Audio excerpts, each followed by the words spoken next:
Hello everyone. Hello sir. कैसे हैं आप सब लोग? बढ़िया। बढ़िया। हाँ जी सर। देखिए, लास्ट क्लास में हमने रेजिडेंशियल स्टेटस चैप्टर मतलब फिनिश कर दिया था। उसमें आई थिंक मतलब टेस्ट भी हम लोगों ने कंप्लीट कर लिया है उसका। आज से हम अपने हेड्स ऑफ इनकम स्टार्ट कर रहे हैं। क्या चीज़ स्टार्ट कर रहे हैं हम लोग? Heads of income. ये जिक्र मैं पहले भी कर चुका हूँ आपको हेड्स ऑफ इनकम का, कि टोटल हेड्स ऑफ इनकम कितने हैं। हेड्स ऑफ इनकम, ये जो हेड्स ऑफ इनकम है ये गिवन है सेक्शन 14 के अंदर। किसके अंदर गिवन है? सेक्शन 14 के अंदर गिवन है कि टोटल हमारे कितने हेड्स ऑफ इनकम है। सेक्शन 14 के लिहाज से अगर बात करें तो 5 हेड ऑफ इनकम है। सबसे पहला है income from salary. Income from salary, ये इसकी जो कवरेज है सेक्शन 15 to 17, सो 15, 16, 17, हाँ 3 सेक्शन में कवरेज है। दूसरा जो हेड्स ऑफ इनकम है वो है इनकम फ्रॉम हाउस प्रॉपर्टी।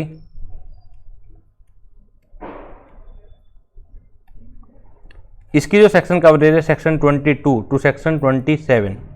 तो जो बीच के सेक्शन आप कहेंगे कहाँ चले गए हैं, तो वो इस समय फिलहाल क्या है? ब्लैंक हैं। यानी कि सेक्शन 18, 19, 20 एंड 21 में फिलहाल कुछ भी लिखा हुआ नहीं है, जैसे वहाँ पर सेक्शन 8 में कुछ नहीं था। थर्ड जो हेड ऑफ इनकम है इनकम फ्रॉम बिजनेस और प्रोफेशन, ये है सेक्शन 28 to 44 DA। फिर हेड ऑफ इनकम है हमारा income from capital gain. Income from capital gain section 45 to section 55 capital A. और लास्ट हेड ऑफ इनकम है income from other sources. Income from other sources, ये section 56 to 59 है। ये section 56 to 59 है। कोई doubt हो यहां तक बता दीजिए, कोई भी डाउट हो बता दीजिए। ये टोटल 5 हेड ऑफ इनकम है, इसी में समय लगना है जो भी लगना है। हमारा 5 हेड ऑफ इनकम है। जिस दिन ये 5 हेड ऑफ इनकम ख़त्म हो जाते हैं तो उसके 20-25 दिन के अंदर हमारा जो है ना पूरा का पूरा टैक्स ख़त्म हो जाएगा। सबसे पहले जो हम शुरुआत करेंगे वो करेंगे आज से इनकम फ्रॉम हाउस प्रॉपर्टी से। इनकम फ्रॉम हाउस प्रॉपर्टी, उसके बाद हम इनकम फ्रॉम सैलरी लेंगे हाउस प्रॉपर्टी के बाद। तो सबसे पहले हम स्टार्ट कर रहे हैं इनकम फ्रॉम हाउस प्रॉपर्टी। ये सभी बच्चों ने कॉपी कर लिया? पांचों हेड ऑफ इनकम। पहला हेड ऑफ इनकम है इसमें income from house property. Income from house property, income from house property section है 22 टू सेक्शन 27। सेक्शन 22 टू सेक्शन 27। सेक्शन 22 टू सेक्शन 27।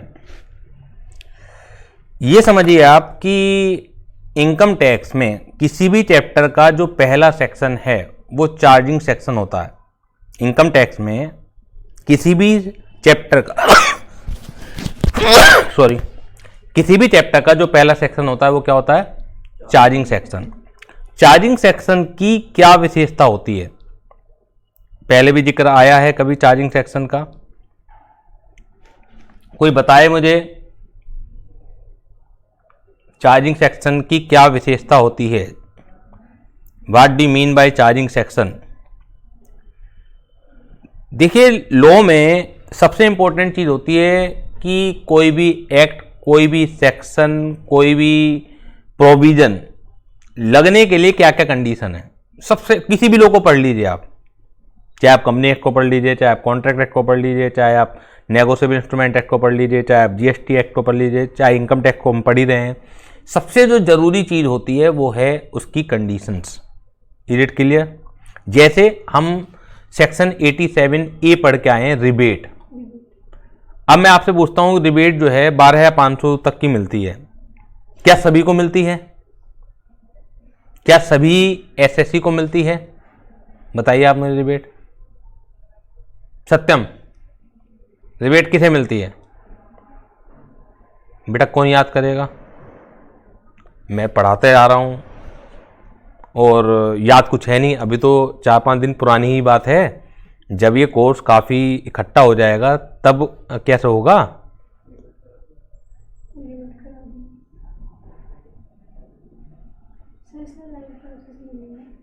उससे मुझे क्या मतलब है? पेपर में ये लिखोगे कि मैं उस दिन अनुपस्थित था, मैं प्रेजेंट नहीं था या क्या था, ये लिख के आओगे पेपर में?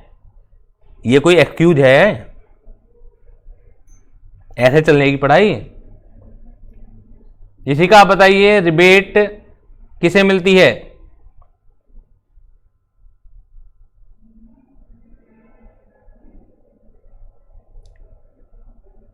इसी का कैन यू हियर मी?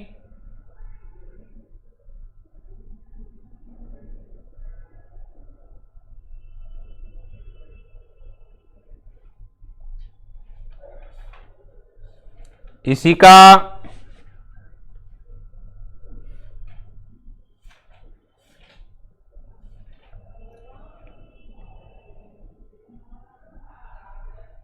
जवाब आया है, rebate is given to people who are very senior citizen. बेटा कैसे काम चलेगा? अभी तो कुछ भी कोर्स कंप्लीट नहीं हुआ है, ये समझ लीजिए आप। टोटल जितना इनकम टैक्स का कोर्स है उसका 1% भी कंप्लीट नहीं है, और 1% भी चीजें हम याद नहीं रख पा रहे हैं। कैसे काम चलेगा? रिबेट ऐसा नहीं है वेरी सीनियर सिटीजन को मिलती है। रिबेट किसी भी इंडिविजुअल को मिलती है जो कि रेजिडेंट एसएससी होना चाहिए। नॉन रेजिडेंट को रिबेट नहीं मिलती है, और अदर देन इंडिविजुअल को भी रिबेट नहीं मिलती है। यानी कि अगर आप एचयूएफ की बात करें कि एचयूएफ को रिबेट मिल जाएगी क्या? नहीं मिलेगी। अगर आप कंपनी की बात करें, कंपनी को रिबेट मिल जाएगी क्या? नहीं मिलेगी।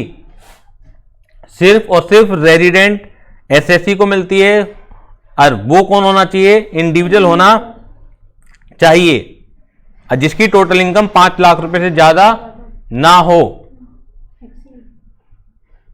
कैसे काम चलेगा? क्या करते हो सब लोग? आप कितना समय दे रहे हो आप पढ़ाई के लिए?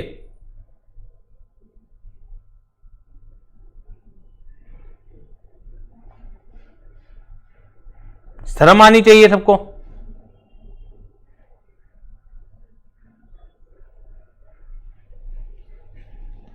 आगे मैं चलता जा रहा हूं।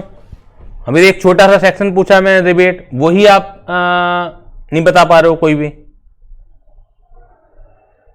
जब इकट्ठा होता चला जाएगा कैसे करोगे आप?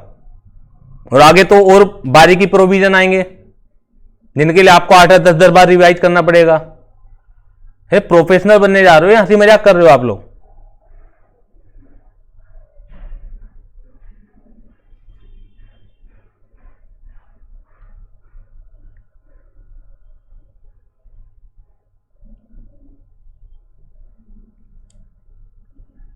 किसी भी चार्जिंग सेक्शन में वो कंडीशन लिखी हुई होती हैं, जिन कंडीशन के सेटिस्फाइड होने पर ये चैप्टर एप्लीकेबल होगा। इनकम टैक्स बहुत ही साइंटिफिक मेथड से ड्राफ्टेड है, और एक एक चीज को बहुत प्लानिंग के तहत, एक स्ट्रेटेजी के तहत उन्होंने ड्राफ्ट कर रखा है। तो किसी भी चैप्टर का इनकम टैक्स में जो खास बात है, 5 चैप्टर हैं आपके, 5 चैप्टर जो इनकम कैलकुलेट करने के हैं। जो भी आप इनकम सोच सकते हैं कि इनकम इसी सोर्सेस से हो सकती है, वो इन 5 चैप्टरों में कहीं ना कहीं आ जाएगी। लेकिन सबसे पहले जरूरी चीज ये होती है कि आप सही हेड ऑफ इनकम चुने, उसके बाद ही रूल लग पाएंगे कि इनकम जो आपकी हो रही है, जो रिसीप्ट हो रही है, जिसे हम इनकम कहते हैं जनरल भाषा में, साधारण भाषा में, जो रिसीप्ट हो रही है, तो इनकम टैक्स में किस वैल्यू के ऊपर टैक्स लगेगा वो तब तक कैलकुलेट नहीं हो सकती है जब तक कि आप अपना सही हेड ऑफ इनकम ना सिलेक्ट कर लें। और सही हेड ऑफ इनकम को सिलेक्ट करने के लिए जरूरी है कि उसका चार्जिंग सेक्शन बहुत अच्छी तरह से आपके समझ में आ जाना चाहिए, क्योंकि चार्जिंग सेक्शन ही बताता है कि ये कंडीशंस हैं जिन कंडीशन के पूरा होने पर कोई इनकम, नेचर कोई भी हो सकती है इनकम की, आपने कोई एसेट बेची वो एक नेचर हो सकती है, आप कहीं जॉब कर रहे हैं वो एक नेचर हो सकती है, आपने एक दुकान है उसे किराए पे दे रखी है वो एक अलग नेचर हो सकती है, आपने बैंक में डिपॉजिट कर रखा है पैसा, उस पर इंटरेस्ट मिल रहा है वो एक अलग नेचर हो सकती है, कंपनी के शेयर खरीद रखे हैं उस पर डिविडेंड आ रहा है, डिबेंचर खरीद रखे हैं उस पर इंटरेस्ट आ रहा है, मतलब डिफरेंट टाइप ऑफ नेचर्स हैं इनकम की, लाखों तरह की नेचर है। आप सोचिए तो, ठीक है ना, क्या 125 करोड़ हिंदुस्तानी जो हैं तो सब एक ही तरीके से आय कमा रहे हैं? सबके अलग अलग हो सकते हैं। तो जो 125 करोड़ लोग कमा रहे हैं आय, या पूरे वर्ल्ड में मेरे ख्याल से 700 करोड़ के आसपास जनसंख्या है, 7 अरब के आसपास जनसंख्या है, क्योंकि इनकम टैक्स ऐसा थोड़ी है केवल इंडियंस पर ही लगता है, वो तो बाहर के लोगों पर भी लगता है, बशर्ते कि रेजिडेंस स्टेटस के अकॉर्डिंगली वो रेजिडेंट आ जाएं। समझ आ रही है बात आपके? तो जो पूरे वर्ल्ड में लोग हैं, ठीक है ना, 700 करोड़ 7 अरब लोग जो हैं पूरे वर्ल्ड में, तो उनकी इनकम जो भी नेचर है वो इनकम टैक्स में केवल 5 हेड में समेट कर रखी गई है। अब आप सोचिए कि कितने लाखों तरह की इनकम होंगी। मतलब मैं नहीं कह रहा कि 700 करोड़ है तो 700 करोड़ टाइप की इनकम होगी। बहुत से लोग जॉब कर रहे हैं कहीं, तो एक आदमी जॉब थोड़ी कर रहा है, वो कहीं लाखों करोड़ों लोग जॉब कर रहे होंगे, कुछ लोग अपना बिजनेस प्रोफेशन संभाल रहे हैं, लेकिन डिफरेंट टाइप्स ऑफ इनकम तो हैं। तो डिफरेंट टाइप्स ऑफ इनकम को इनकम टैक्स में सिर्फ और सिर्फ 5 हेड में संजोकर रखा गया है। तो ये कैसा पता लगेगा कि एक पर्टिकुलर व्यक्ति की इनकम सैलरी की इनकम है, या वो हाउस प्रॉपर्टी की इनकम है, या वो आपकी बिजनेस एंड प्रोफेशन की इनकम है? आप ये मत समझिए कि जो हेडिंग है इनकम फ्रॉम हाउस प्रॉपर्टी, जब सर हाउस को किराए पर देंगे तो हाउस प्रॉपर्टी की इनकम है, हेडिंग से कुछ नहीं पता लगना है, ठीक है ना। कहीं हम जॉब कर रहे होंगे तो सैलरी की इनकम है, हो सकता है 2 लोग अलग अलग व्यक्ति जॉब कर रहे हो, एक की सैलरी की इनकम मानी जाए, एक की अदर सोर्सेज की इनकम मानी जाए, हो सकता है एक की बिजनेस एंड प्रोफेशन की इनकम मानी जाए। सुनने में अजीब सी लगती है बात, लेकिन वो पॉसिबल है, क्योंकि किसी भी लोग को पढ़ ले, मैं खाली इनकम टैक्स की बात नहीं कर रहा हूं, किसी भी लोग को हम पढ़ते हैं तो सारा का सारा लोग वो है वो कंडीशनल बेस्ड है कि कौन से एक्ट की, कौन से सेक्शन की, कौन से प्रोविजन की कंडीशन सेटिस्फाइड हैं पर्टिकुलर इनकम के ऊपर। अगर कोई से पर्टिकुलर हेड की कंडीशन सेटिस्फाइड है तो आपको उस हेडिंग के अंदर, उस हेड के अंदर जो रूल्स दिए गए हैं इनकम को कैलकुलेट करने के, वो रूल लगा के आपको अपनी टैक्सेबल इनकम का पता लगाना है। क्योंकि अगर वो थी हाउस प्रॉपर्टी की इनकम, लेकिन आप ले गए उसे अदर सोर्सेज के अंदर, तो अदर सोर्सेज के रूल अलग हैं और हाउस प्रॉपर्टी के लिए रूल अलग हैं। हर एक हेड के लिए रूल अलग हैं। तो सबसे पहले पता लगाना जरूरी है कि आपके ऊपर पर्टिकुलर कौन सा हेड एप्लीकेबल है। अब वो किससे पता लगेगा? चार्जिंग सेक्शन से पता लगेगा। चार्जिंग सेक्शन कौन सा होता है? किसी भी चैप्टर का पहला सेक्शन क्या होगा? चार्जिंग सेक्शन होगा। ठीक है, तो लिखना स्टार्ट कीजिएगा। मैं लिखवाना स्टार्ट करता हूं। नोटबुक अपनी निकाल लीजिएगा, और जो पिछला चैप्टर हमने खत्म किया है वो अपने आप में कंप्लीट है, लेकिन फिर भी 2-3 पेज आप हर चैप्टर में लास्ट में जाके नोटबुक के ब्लैंक छोड़ दीजिए, जिससे कि अगर कुछ एक चीजें और आपको फ्यूचर में लिखनी पड़े तो आप वहीं पर उसे लिख पाए। ठीक है ना। 2-3 पेज छोड़कर आप नए पेज से नया चैप्टर स्टार्ट करेंगे, और section 22 is the charging section. Section 22 charging section.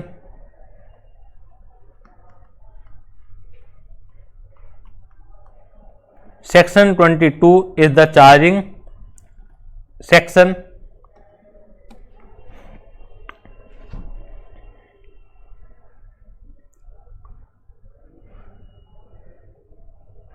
क्या है चार्जिंग सेक्शन में? The annual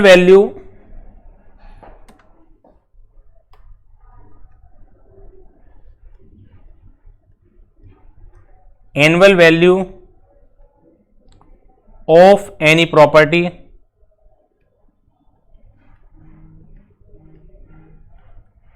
the annual value of any property consisting of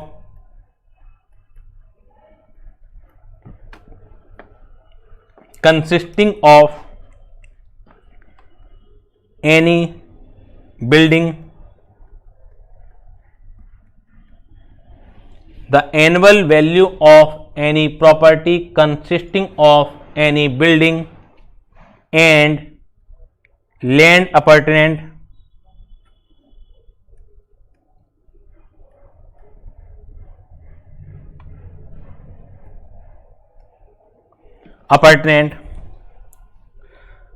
thereto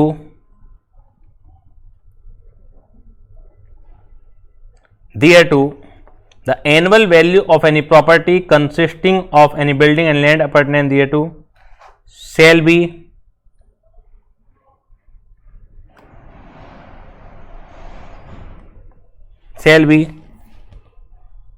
chargeable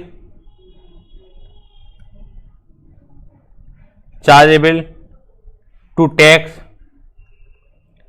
under the head income from house property,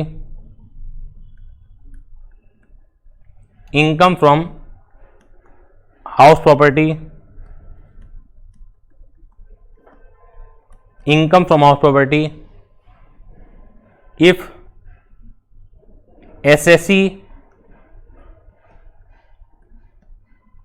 is the owner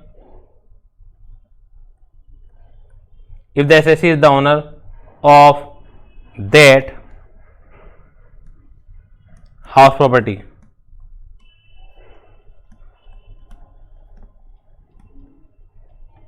The annual value of any property consisting of any building and land appurtenant thereto shall be chargeable to tax under the head income from house property if the assessee is the owner of that house property, provided such house property shall not be used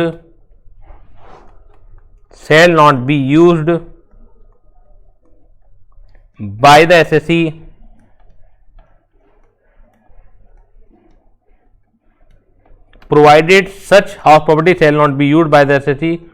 for his business or profession carried on by provided such house property shall not be used by the assessee for his business and profession carried on by him, the profit of which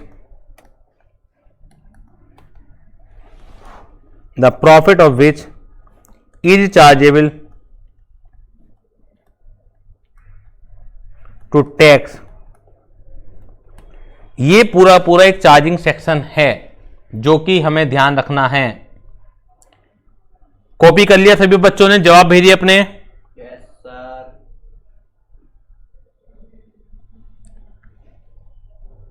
जल्दी जवाब भेजिए। Copy कर लिया बच्चों ने?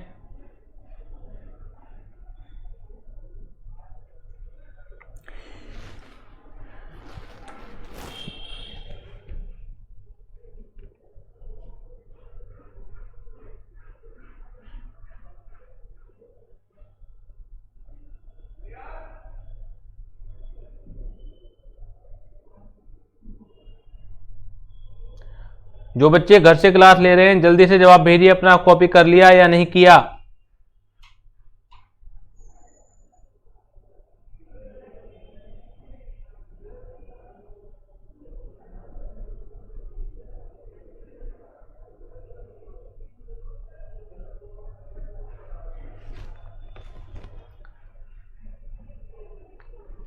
Okay, जवाब मिलने start हो गए हैं कि कॉपी हो गया है बच्चों का। अब इसे हम बुलेट पॉइंट में पॉइंट वाइज भी लिखते हैं कि क्या क्या कंडीशन है। ये तो है पैराग्राफ फॉर्म में। देखिए जो कंडीशन उस पर अंडरलाइन करते हैं पहले, the annual value of any property.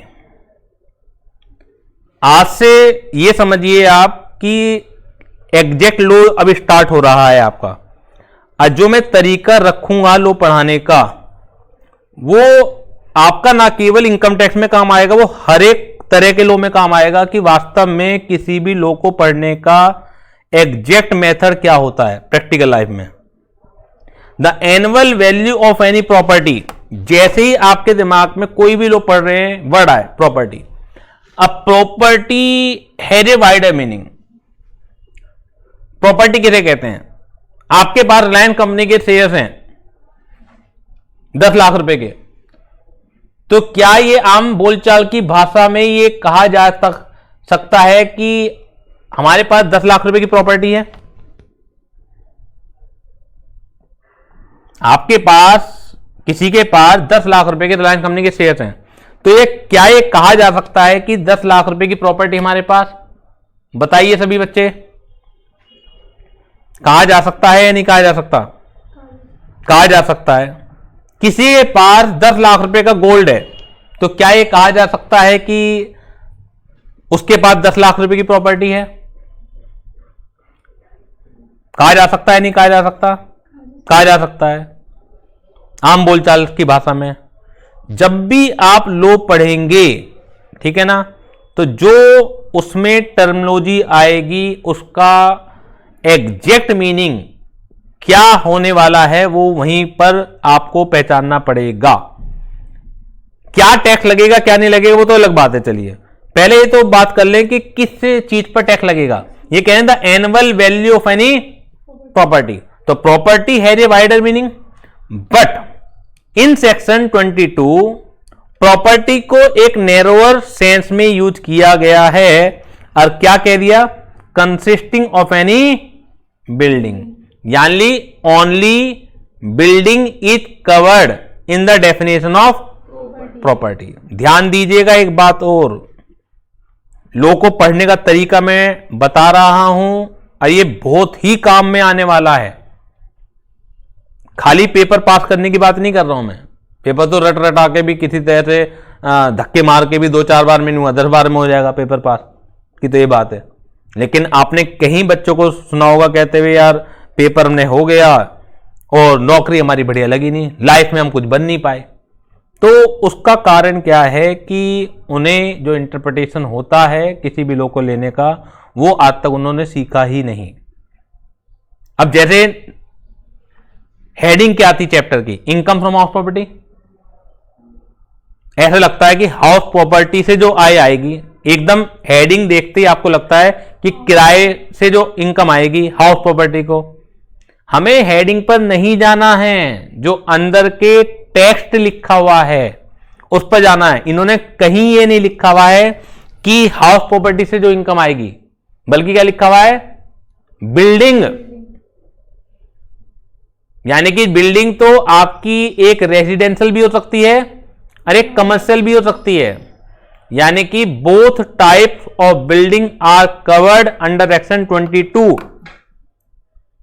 मैं जिस जगह आपको पढ़ा रहा हूं ये कमर्शियल बिल्डिंग है, अगर मैं इसे किराए पे चढ़ा दूं तो इस किराए के ऊपर कौन से रूल लगेंगे? हाउस प्रॉपर्टी मानी जाएगी या नहीं मानी जाएगी? वो अरे एक घर है मेरा, उसे किराए पे चढ़ा दूं रेसिडेंशियल, वो भी मानी जाएगी नहीं मानी जाएगी? तो यहां पर वर्ड क्या है? बिल्डिंग। अब गलती क्या होती है बच्चों से, माना बिना सोचे समझे वो याद करते हैं, ठीक है ना। अब माना आपने याद कर लिया, फिर आप पेपर में क्या लिख के आएंगे? The annual value of any property consisting of any house property, और आप सोचेंगे मैंने तो बिल्कुल ठीक लिखा है। खाक ठीक लिखा है आपने। लो ऐसे पढ़ाया जाता है, सामाजिक विज्ञान की तरह, हिस्ट्री की तरह, भूगोल की तरह। लॉ में एक एक वर्ड, एक एक कोमा इंपॉर्टेंट होता है कि एग्जैक्टली क्या टर्मिनोलॉजी यूज की गई है। आप उस टर्मिनोलॉजी से छेड़छाड़ नहीं कर सकते हैं। ये कोई फाउंडेशन नहीं है, CSET नहीं है, अरे ऐसे ही पास कर देंगे वो।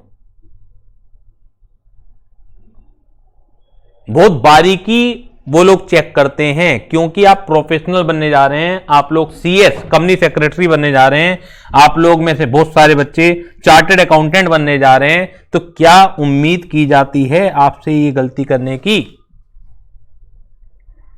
और हम हर गलती को टेक इट फॉर ग्रांटेड ले लेते हैं।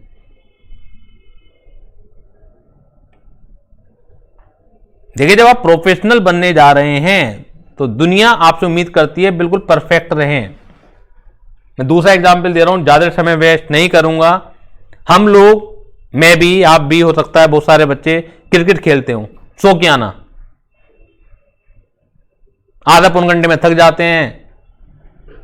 हमसे एक पारी के दौरान हो सकता है 2-4 कैच भी छूट जाएं, क्या फर्क पड़ना है। लेकिन जो लोग प्रोफेशनल हैं, सुबह से लेकर लगे हुए हैं शाम तक, पसीने में तरबतर हैं, और उसके बाद लास्ट में भी उनसे अगर एक छोटी सी गलती आ जाए तो दुनिया कैसी गाली देती है। और आप सोचेंगे आप लोग गाली से बच जाओगे?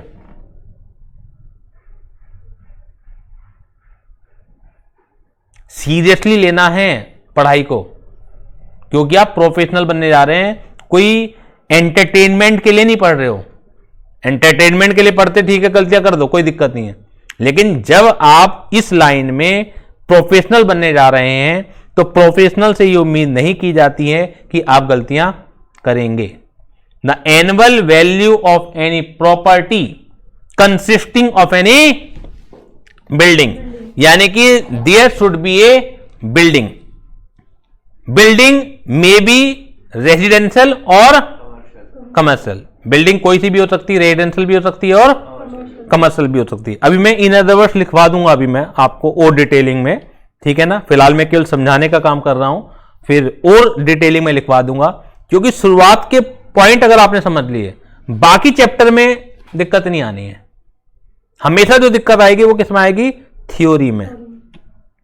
अगर किसी बच्चे को थ्योरी क्लियर है, आगे न्यूमेरिकल में दिक्कत नहीं आनी है किसी भी तरीके से। और MCQ क्वेश्चन आने हैं, MCQ क्वेश्चन में बहुत बारीकी बारीकी पॉइंट वो आपसे पूछेंगे। समझ आ गई बात? MCQ क्वेश्चन में पूछ लेंगे आपसे, under the head house property the annual value of property, what is the meaning of property? Number 1 residential property, number 2 house property, number 3 building, number 4 commercial building. तो आपको एकदम अगर अच्छी तरह समझावा नहीं है ना आपने कि बिल्डिंग इज द कीवर्ड, तो आप क्या लगा के आ जाओगे? House property is the right answer. Chapter का नाम भी हाउस प्रॉपर्टी है, तो राइट आंसर हाउस प्रॉपर्टी हो जाएगा, जबकि वो गलत है। क्लियर है? तो देखा जाए, आज से आपका ढंग से लो स्टार्ट हुआ है, ढंग से टेक्स्ट स्टार्ट हुआ है। न्यूमेरिकल इजी होने हैं, क्यों? क्योंकि अगर आपने थ्योरी पे पकड़ बना ली तो न्यूमेरिकल तो कुछ भी नहीं है उसके सामने। The annual value of any property consisting of any building, building में भी, रेजिडेंशियल बिल्डिंग में भी, कमर्शियल बिल्डिंग में भी, हाउस बिल्डिंग में भी, शॉप, दुकान किराए पे दे दो। कमर्शियल बिल्डिंग क्या होती है? दुकान, दुकान किराए पे दे दो। आप ही मुझे बताइए, क्या एक वैकेंट लैंड को किराए पर देना, खाली जमीन पड़ी हुई है, क्या वो प्रॉपर्टी है under the head house property? जवाब दीजिए। जवाब आया है नो सर। इसका reason, why no sir? What is the reason? कि एक vacant land is not treated as property because it is land not building. Very good. इसी का अभी तक जितना मैंने पढ़ाया है आपको, मैंने क्या कहा, ये इससे मैं पता लगा लूंगा, अब जब मैं क्वेश्चन आंसर पूछूंगा इससे मैं पता लगा लूंगा कि एग्जैक्टली लो आपके समझ में आ रहा है या नहीं आ रहा है। एग्जैक्टली लो आप पढ़ रहे हैं या नहीं पढ़ रहे, the annual value of any property consisting of any building, यानी कि बिल्डिंग होना जरूरी है। Land is not a building, so land is not treated as property for the purpose of house property. आगे क्या लिखा हुआ है? An land appurtenant thereto, यहां पे लैंड भी लिखा हुआ है, यानी प्रॉपर्टी कंसिस्टिंग को प्रॉपर्टी में जुड़ा हुआ है क्या? Building and land appurtenant thereto. यहां एंड लिखा हुआ है और नहीं है। एंड लैंड अपर्टनेंट, अपर्टनेंट समझते हैं क्या होता है? अपर्टनेंट होता है साथ में लगी हुई, साथ में लगी हुई। अपर्टनेंट क्या होता है? साथ में लगी हुई।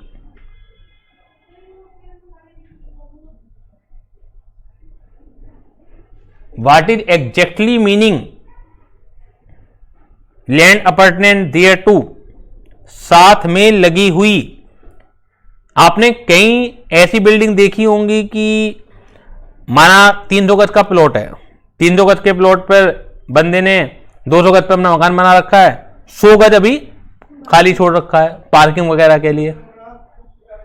अब एक व्यक्ति ने वो पूरा घर किराए पे ले लिया, यानी कि 100 गज जमीन भी किराए पे ली जो पार्किंग वगैरह की है, और 200 गज बिल्डिंग भी ली। तो जो बिल्डिंग का किराया है वो भी, और जो 100 गज जमीन का किराया है वो भी हाउस प्रॉपर्टी में चार्जेबल होगा। क्यों? क्योंकि वो जो लैंड है वो क्या बन गई? लैंड अपार्टमेंट दियर टू की कैटेगरी में आ गई। अगर कोई व्यक्ति माना खाली लैंड किराए पे लेता है, माना 300 गज का प्लॉट है, 300 गज के प्लॉट में 200 गज मकान बना हुआ है, 100 गज लैंड है, लेकिन एक व्यक्ति 200 गज का मकान किराए पे नहीं लेता, केवल 100 गज की लैंड किराए पे लेता है, और ओनर जो है तैयार भी हो जाता है। क्लियर? तो वो जो किराया है वो चार्जेबल होगा हाउस प्रॉपर्टी में या नहीं होगा? नहीं होगा। क्यों? क्योंकि उसके साथ बिल्डिंग किराए पर नहीं दी गई। मतलब लैंड अपार्टमेंट दिए टू का मतलब है बिल्डिंग के साथ में लगी हुई होनी चाहिए, और ना केवल साथ में लगी हुई होनी चाहिए बल्कि साथ में किराए पर भी दी गई होनी चाहिए। एक तीसरा केस सुनिए। एक व्यक्ति की बिल्डिंग है 200 गज में, 3-4 और बिल्डिंग बनी हुई है साथ में, अब उसी व्यक्ति का 3-4 बिल्डिंग के बराबर में एक 400 गज का प्लॉट भी है। एक कोचिंग इंस्टीट्यूट को जरूरत है वो 200 गज की बिल्डिंग की, और साथ में क्योंकि 4-5 बिल्डिंग छोड़कर प्लॉट भी है 400 गज का, पार्किंग के लिए भी जरूरत है। दोनों चीजें किराए पर ले ली उसने, बिल्डिंग भी और प्लॉट ऑफ लैंड भी। तो बताइए प्लॉट ऑफ लैंड का किराया चार्जेबल होगा under the head house property या नहीं होगा? क्यों? क्योंकि वो लैंड साथ में नहीं लगी हुई, चाहे बीच में जरा सा भी गैप आ जाए वो फिर लैंड अपार्टमेंट देयर टू नहीं मानी जाएगी किसी भी सूरत में। लैंड अपार्टमेंट दियर टू का मतलब यह है कि आपका साथ में होनी चाहिए और फिर साथ में किराए पर भी देनी आनी चाहिए। अदरवाइज क्या होगा कि अगर साथ में लगी भी तो है, लेकिन जो व्यक्ति किराएदार है उससे बिल्डिंग किराए पर न लेके खाली लैंड किराए पर लिए तो भी चार्जेबल नहीं होगा हाउस प्रॉपर्टी में, क्योंकि वो बिल्डिंग के साथ किराए पर नहीं चढ़ेगी। अरे जो मैंने लास्ट में एग्जाम्पल लिया, बिल्डिंग के साथ किराए पर है लेकिन वो लैंड है अलग, तो भी नहीं। क्लियर है? The annual value of any property consisting of any building or land appurtenant thereto shall be chargeable to tax। देखिए एक चीज और समझ लीजिए, चार्जेबल टू टैक्स अलग चीज होती है और टैक्सेबल होना एक अलग चीज होती है। कभी आप ये सोचें कि चार्जेबल टू टैक्स का मतलब होता है टैक्सेबल। इनकम टैक्स में बहुत जरा से डिफरेंस हैं, या किसी भी लॉ में होते हैं, वो हमें पढ़ाए जाएं या ना पढ़ाए जाएं वो अलग बात है। टैक्सेबल होना एक अलग बात है, चार्जेबल होना एक अलग बात है। मैं चार्जेबल का मतलब बता रहा हूं पहले क्या होता है। चार्जेबल का मतलब है कि इस चैप्टर के अंदर जो प्रोविजंस हैं, रूल्स हैं, वो एप्लीकेबल होंगे। इस चैप्टर के अंदर जो प्रोविजंस हैं, जो रूल्स हैं, वो एप्लीकेबल होंगे। उन प्रोविजन को एप्लीकेबल होने के बाद इनकम पॉजिटिव भी आ सकती है और नेगेटिव भी आ सकती है। और टैक्सेबल होने का मतलब क्या है? नेगेटिव इनकम के ऊपर तो कभी टैक्स नहीं लग सकता, पॉजिटिव इनकम के ऊपर ही टैक्स लगेगा। तो अगर टैक्सेबिलिटी वाली बात आती तो अलग बात हो जाती। चार्जेबल का मतलब यह है कि इस चैप्टर के जो प्रोविजन हैं वो एप्लीकेबल होने वाले हैं। The annual value of any property consisting of any building and land appurtenant thereto shall be chargeable to tax under the head income from house property if assessee is the owner of that house property. देखिए क्या सुंदर सी बात की गई है कि SSC क्या होना चाहिए? ओनर होना चाहिए। If SSC is not the owner of that house property, then income from that house property for which SSC is not the owner is not chargeable to tax under the head house property. मैं ये नहीं कह रहा कि tax लगेगा ही नहीं, government इतनी सीधी भी नहीं है कि वो टैक्स ना लगाए। इस चैप्टर के अंदर नहीं लगेगा, जबकि किराए पर तो हाउस प्रॉपर्टी ही दी जा रही है। चार्जिंग सेक्शन की खूबसूरती देखिए कि एग्जैक्टली जो मैं आपको बता रहा हूं कि पहले से बता दिया कि चार्जिंग सेक्शन से पता लगता है ये चैप्टर कब लगने वाला है। नहीं तो हेडिंग देख के तो क्या लग रहा है आपको कि जब भी हाउस प्रॉपर्टी किराए पे दी जाएगी तभी लग जाएगा। सपोज कीजिए राम है, ठीक है, एक ओनर है हाउस प्रॉपर्टी का, owner of house property given to Shyam on rent. Shyam को रेंट पर दे दी,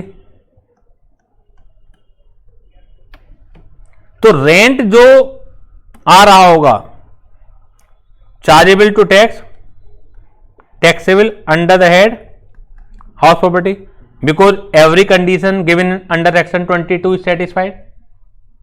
SSC is the owner, assessee का मतलब जिसकी इनकम आ रही है, यानी कि राम की बिल्डिंग है। समझ में आ गई बात? मैं मान रहा हूं जो बाकी कंडीशन वो भी सेटिस्फाइड होगी। श्याम ने वही प्रॉपर्टी समीर को सबलेट कर दी। प्रॉपर्टी वही है, लेकिन जो रेंट है, rent is not taxable under the head house property because Shyam is not the owner of that house property. Same house property अगर राम के हाथ में, राम ओनर है, राम कंडीशन सेटिस्फाइड कर रहा है तो उसके ऊपर चैप्टर लगेगा हाउस प्रॉपर्टी वाला। लेकिन सेम हाउस प्रॉपर्टी श्याम के हाथ में, वो हाउस प्रॉपर्टी चैप्टर में टैक्सेबल नहीं है। चैप्टर जबकि हाउस प्रॉपर्टी तो सेम है, सिर्फ और सिर्फ कंडीशन सेटिस्फाइड नहीं कर रहा श्याम। कहां लगेगा वो हम बाद में देख लेंगे, अब इतनी जल्दीबाजी नहीं है मुझे, ना आपको होनी चाहिए। अभी तो एक चैप्टर ही पढ़ लें हम, अभी तो बाकी 4 चैप्टर और पढ़े हुए हैं। लेकिन कम से कम हाउस प्रॉपर्टी में टैक्सेबल नहीं होगी। Is it clear to all of you? जल्दी से जवाब भेजिए, सभी बच्चों को क्लियर है ये चीज। आगे कंडीशन देखिए क्या लिखा हुआ है। प्रोवाइडेड, यानी कि शर्त ये और एक और शर्त है। Provided such house property shall not be used by the assessee for his business और profession carried on by him. यानी कि ये हाउस प्रॉपर्टी जिसकी हम बात कर रहे हैं, अगर कंडीशन सेटिस्फाइड हो तो गई, लेकिन वो उसके खुद के बिजनेस एंड प्रोफेशन में यूज नहीं की जानी चाहिए। समझ आ रही है बात आपके, क्या कह रहा हूं मैं? देखिए कोई व्यक्ति है, इसका नाम डाल लेते हैं समीर। समीर के पास कुछ प्रॉपर्टी हैं। एक H1 है, हाउस प्रॉपर्टी 1, एक H2 है, एक H3 है, एक हाउस प्रॉपर्टी 4 है, 4 हाउस प्रॉपर्टी है, मतलब इसमें रेजिडेंशियल कमर्शियल कुछ भी हो सकता है। H1 में वो डूइंग हिज बिजनेस और प्रोफेशन, जैसे मैं जहां पर आपको पढ़ा रहा हूं, इसका ओनर मैं हूं, मैं अपना ही काम कर रहा हूं, मैं किराए पे भी दे सकता था, लेकिन मैं यहां पर अपना ही काम कर रहा हूं। H1 तो ये हो गई। H2 क्या है? H2 क्या है?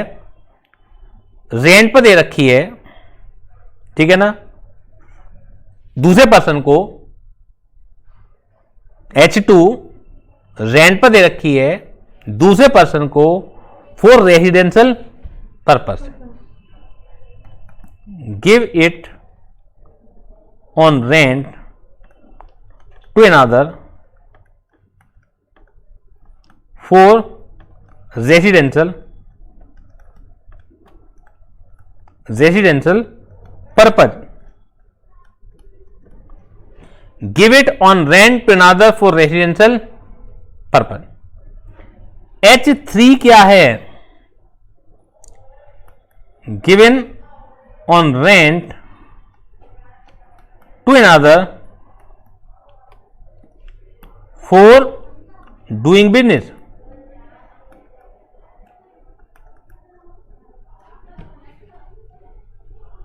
ये रेजिडेंशियल पर्पज के लिए किसी और को दे रखी है, ये किसी और को बिजनेस करने के लिए दे रखी है।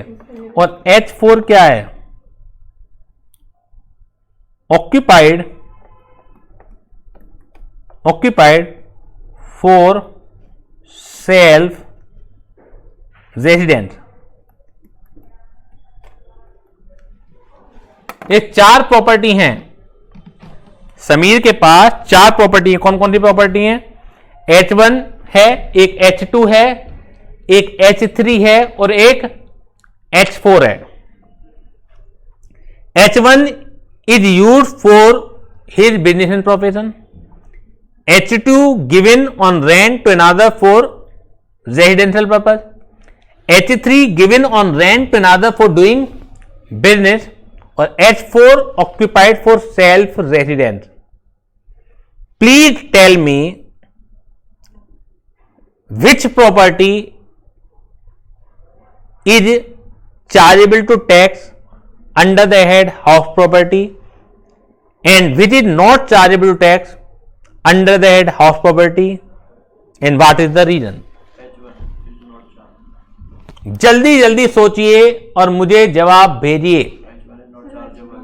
बाकी तीनों chargeable. नहीं H4 भी नहीं होगी। तो H4 तो उसके लिए ना Occupied अपने ही बिजनेस है ना। प्रोफेशन के लिए, बिजनेस प्रोफेशन के लिए बोला है। अपने अपने रीजन अपने तक रखिए। अपने जवाब मैं सबके सुन रहा हूं, रीजन भी मैं सबके देख रहा हूं। ऑनलाइन वाले बच्चों का जवाब आया है 1 to 4 इज चार्जेबल टैक्स। नहीं 1 to 4 नहीं, H4 is chargeable to tax. यही जवाब है ना? मीनाक्षी बताइए जवाब। Sir H2 H3 H2 H3 chargeable. Chargeable to tax. और आपका जवाब?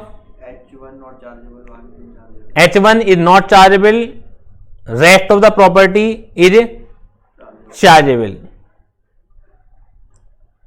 जो ऑनलाइन घर पे बच्चे बैठे हुए हैं जिन्होंने जवाब दिया है H4 is chargeable to tax, तो प्लीज टेल मी कि why H1 not, H2 not, H3 not, यानी कि only H4 is chargeable tax but H1 not chargeable, H2 not chargeable, H3 not chargeable.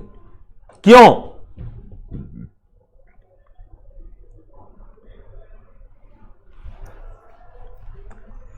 H2 and H3 are also chargeable.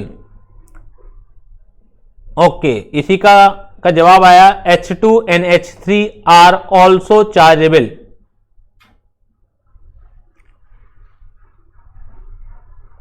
Meenakshi you are wrong. Satyam this time बिल्कुल सही है। बिल्कुल perfect reason है। देखिए, law को पढ़ने के एक बार तमीज आ जाए बस, तो ये सब्जेक्ट, मैं खाली टेक्स्ट की बात नहीं कर रहा, मैं पूरे लॉ जगत की बात कर रहा हूं। इतने खूबसूरत सब्जेक्ट हैं कि एक बार पढ़ने की तमीज आ जाए तो हम जब मतलब निकालना स्टार्ट करते हैं, देखिए जब भी आप लॉजिक लगाओगे, लॉजिक आपका क्या है, H4 नॉट चार्जेबल, क्योंकि हम खुद रह रहे हैं, लॉजिक ये है।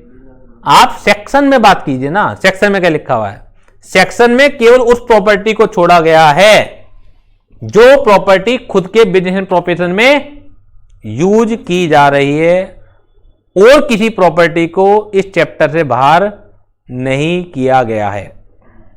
सिंपल रीजन ही है। आपके लॉजिक होंगे जिस प्रॉपर्टी में हम खुद रह रहे हैं वो कैसे चार्जेबल हो जाएगी, उसका किराया थोड़ा ही आ रहा है। ये लॉजिक है, लो में फालतू के लॉजिक हैं। जबकि अगर मैं यही बात समझा दूं आपको तो बड़े आराम से समझ में आके चली जाएगी। मैं पहले भी कई बार कह चुका हूं आपको कि लो पढ़ाना बड़ा मुश्किल है, वो सबसे इजी भी है। अब वो यही है कि अगर गलत भी पढ़ाया जाए तो बच्चा कुछ कहेगा तो है ही नहीं, क्योंकि बच्चे कुछ पता ही नहीं है। इसी वजह से मैंने कि लॉजिक भी थोड़े बहुत लग जाए, आपके लॉजिक लगते नहीं है लो में। मैंने बोला था चार्जेबल और टैक्सेबिलिटी में अंतर होता है।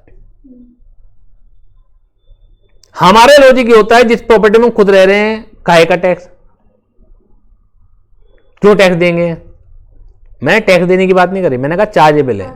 चार्जेबल का मतलब है इस चैप्टर के प्रोविजन लगेंगे, यानी कि अगर आपको एक क्वेश्चन में 4 प्रॉपर्टी दे रखी हैं, इनकी फिर आगे की एडजस्टमेंट वाली फिगर्स दे रखी हैं, और जो इंफॉर्मेशन होती हैं वो दे रखी हैं, तो जब हम क्वेश्चन करेंगे ना H1 को का तो क्वेश्चन ही नहीं करेंगे, H2 के ऊपर क्या रूल लगेंगे, मतलब अलग अलग रूल होंगे सबके, लेकिन हम कैलकुलेशन करेंगे इस चैप्टर के अंदर।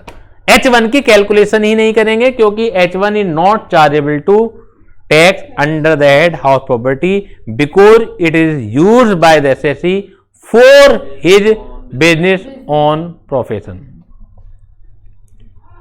क्लियर है सबको? Any doubt? कोई डाउट हो बता दीजिए।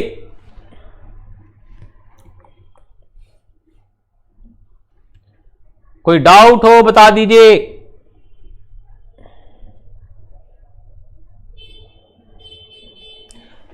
अब इसे इन अदर वर्ड्स भी लिखते हैं, इसे इन अदर वर्ड्स भी लिखते हैं।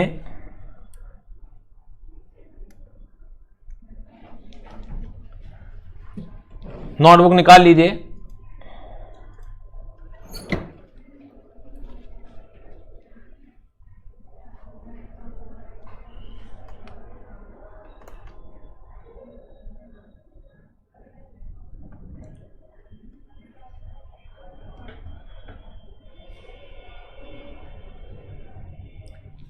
In other words,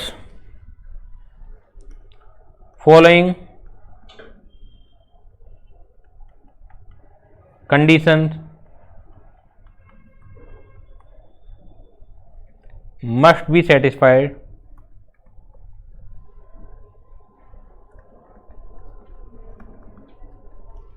in other words, following condition must be satisfied before any income is chargeable to tax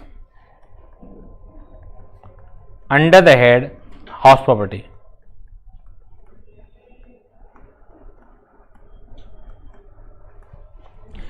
In other words, following condition must be satisfied before any income is chargeable to tax under the head house property.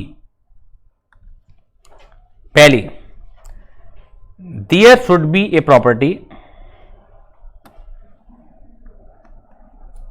there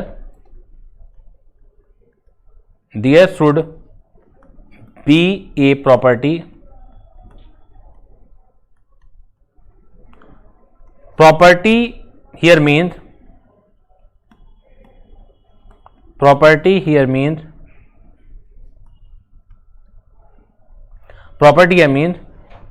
any building,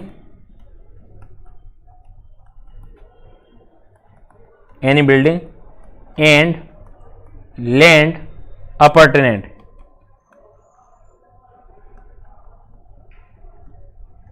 thereto. Building may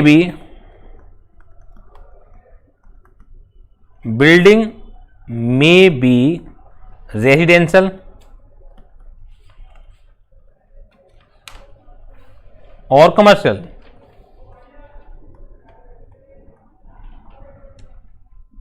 commercial में जैसे shops होती हैं, और भी building आ सकती हैं commercial में, आपको वाइडर सेंस में सोचना है। सिनेमा थिएटर है, किराए पे दे दिए जाते हैं, मॉल्स हैं, किराए पे दे दिए जाते हैं। तो बिल्डिंग में भी रेजिडेंशियल और commercial.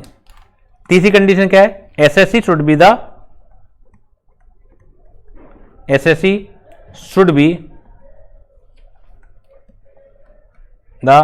Owner of that house property.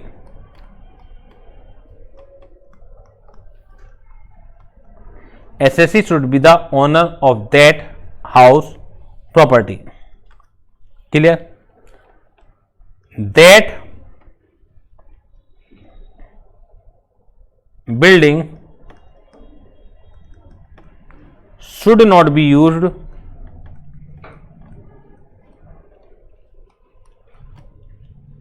by the SSE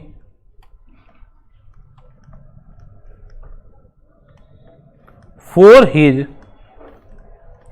business or profession। खुद के बिजनेस और प्रोफेशन में वो प्रॉपर्टी यूज नहीं होनी चाहिए। और तो कोई कंडीशन नहीं रहती।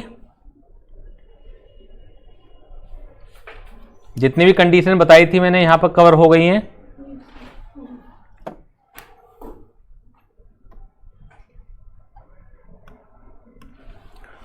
नोट में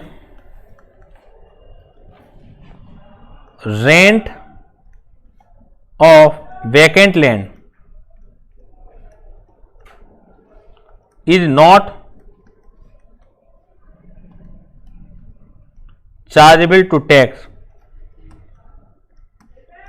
under the head house property।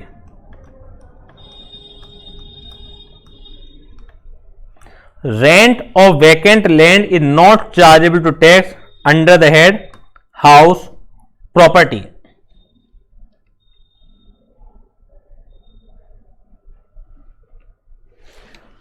यानी कि खाली जमीन का किराया हाउस प्रॉपर्टी में टैक्सेबल नहीं होगा। खाली जमीन का किराया हाउस प्रॉपर्टी में टैक्सेबल नहीं होगा।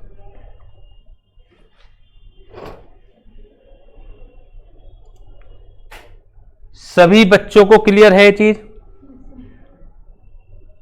कोई डाउट हो तो बता दीजिए मुझे। If you have any doubt, please tell me. This is section 22.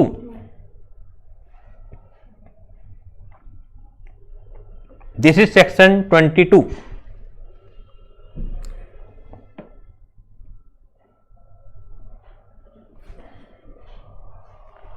अब इसका एक फॉर्मेट में बनवा रहा हूं कि इनकम फ्रॉम हाउस प्रॉपर्टी कैसे निकाली जाती है। फॉर्मेट, कैलकुलेशन का फॉर्मेट, ठीक है। वो किसी सेक्शन में गिवन नहीं है। ज्यादातर चीजें वह सेक्शन में होती हैं लॉ मेकर्स के द्वारा, लेकिन वो किसी सेक्शन में गिवन नहीं है फॉर्मेट। तो हम सबसे पहले फॉर्मेट बनाते हैं, उससे फिर टर्मिनोलॉजी पता लगेगी कि कौन कौन सी चीजें, कौन कौन सी इंफॉर्मेशन हमें पता होनी चाहिए, तब हम इनकम निकाल पाएंगे। तो फॉर्मेट बनाइएगा।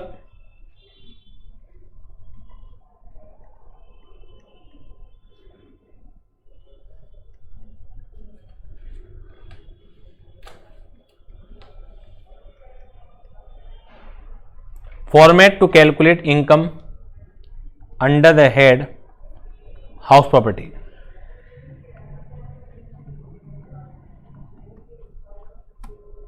This is not given under any section, किसी भी सेक्शन में गिवन नहीं है ये चीज।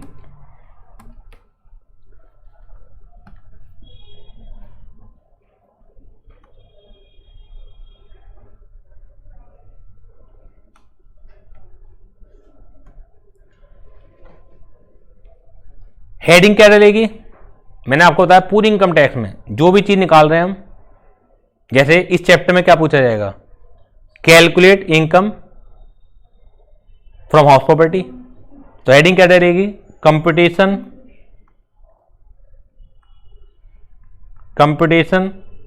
Of income under the head house property.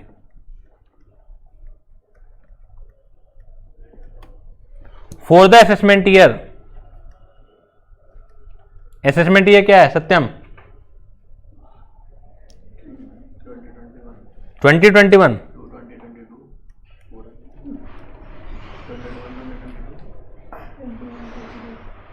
इतना पिटोगे बस।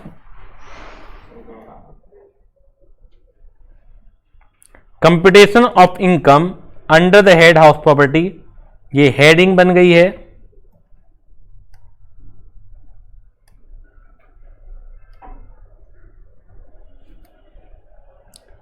हेडिंग बन गया है। सबसे पहले स्टार्ट होगा ग्रोस एनुअल वैल्यू से। Gross annual value, gross annual value, इसे मैं आगे कभी भी लिखूंगा तो GAV। आप आदत डालिएगा पूरा लिखने की, क्योंकि कुछ शॉर्ट फॉर्म पेपर में चल जाती हैं, कुछ शॉर्ट फॉर्म पेपर में नहीं चलती हैं। हम तो हर चीज़ की शॉर्ट फॉर्म बनाने की अब आदत हो गई है। अब आदत कब से हो गई है? जब से एक मूवी आई थी दिलवाले दुल्हनिया ले जाएंगे, DDLJ, किसी भी चीज़ के हम शॉर्ट फॉर्म बना देते हैं, लेकिन हर चीज़ की शॉर्ट फॉर्म पेपर में नहीं चला करती है। तो इसलिए एक अच्छी आदत डाल लीजिएगा कि आपको कंप्लीट लिखना है। मैं तो यहाँ टाइम बचाने के पर्पज से शॉर्ट फॉर्म लिख दूंगा, ठीक है। इन छोटी छोटी बातों का अगर हम पेपर में ध्यान रखते हैं तो 5 से 10 नंबर का इजाफा हो जाता है इन छोटी छोटी बातों से। कम नहीं होते हैं वो किसी भी तरह से, पसीने छूट जाते हैं 5 से 10 नंबर एक्स्ट्रा लाने में। किसी बच्चे के 50 नंबर आए, किसी के 60 आए, तो 60 वाले से पूछिए उसने खाली 10 नंबर एक्स्ट्रा लाने के लिए कितनी मेहनत की होगी। किसी के 70 आए, उससे पूछिए कितनी एक्स्ट्रा मेहनत की होगी। खाली 10 नंबर की बात नहीं होती है। अरे छोटी छोटी चीजें ध्यान रख लेंगे तो बहुत ईजिली आ जाएंगे। तो ग्रोथ एनुअल वैल्यू GAV, ठीक है। Less municipal taxes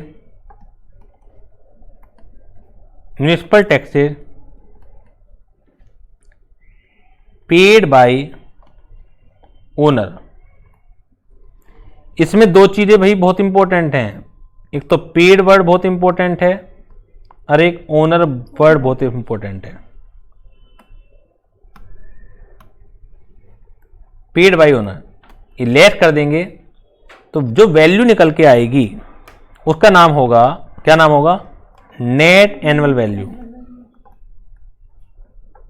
net annual value, इसे कहेंगे शॉर्ट भाषा में NAV। NAV इसे शॉर्ट में कहेंगे NAV, नेट एनुअल वैल्यू। सभी को क्लियर है ये चीज? इसमें से, इस नेट एनुअल वैल्यू में से भी, इस नेट एनुअल वैल्यू में से भी कुछ डिडक्शन मिलेंगी।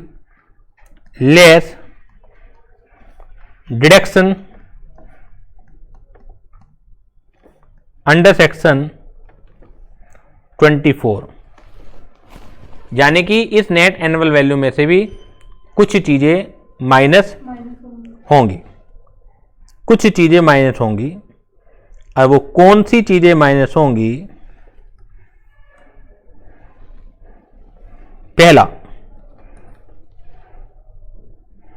स्टैट्यूटरी डिडक्शन, स्टैट्यूटरी डिडक्शन ये होती है 30% ऑफ NAV, ये होती है 30% ऑफ NAV। और एक होगी इंटरेस्ट ऑन बोरोड कैपिटल,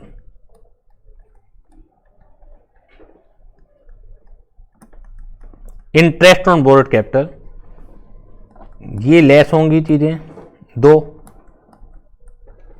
इन्हें लेस होने के बाद आ जाएगी हमारी,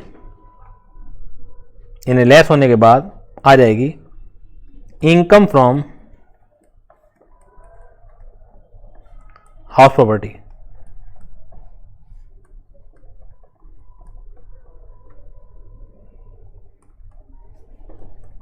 इन्हें लेस होने के बाद आ जाएगी इनकम फ्रॉम हाउस प्रॉपर्टी।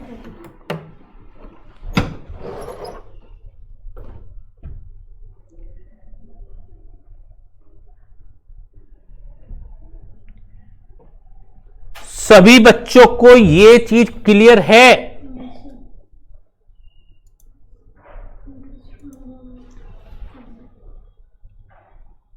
सभी बच्चों को ये चीज क्लियर है? आपको भी सब क्लियर है? जवाब दो बेटा। ये किसमें आ रहा है निकलेगा? क्या चीज? Borrowed capital. अभी मैं बता रहा हूं।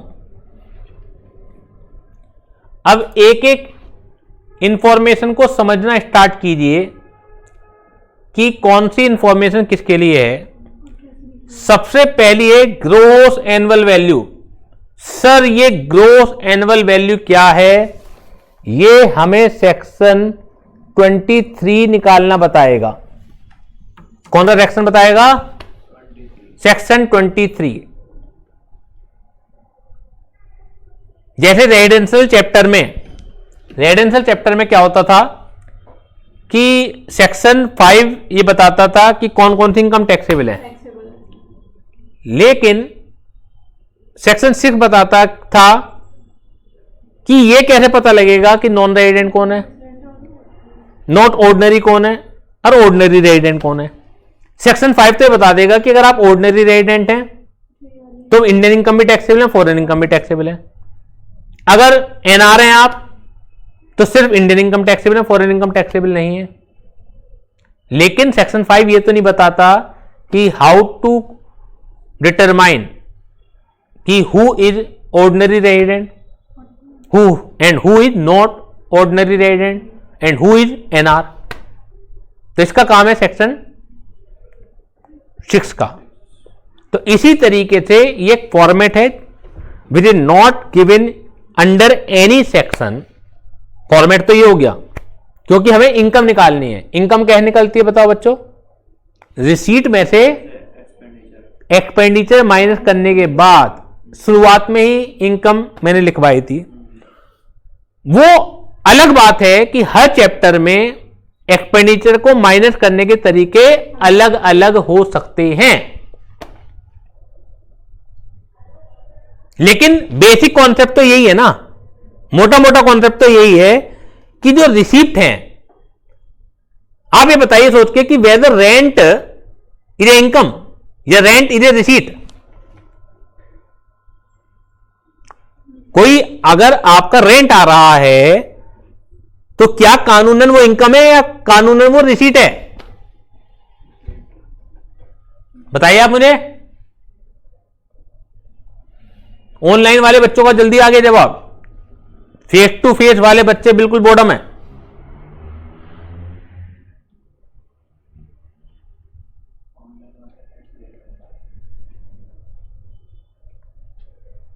नालायक हो रहे हो बिल्कुल तुम, अपनी गलती मानते नहीं हो और बल्कि ये कह रहे हो कि ऑनलाइन वाले बच्चे कहां से देख के बता रहे हैं? नेट से देख के बता रहे हैं। नेट पर तो तुम गूगल पे कर लो अगर आ जाए तो ये चीज।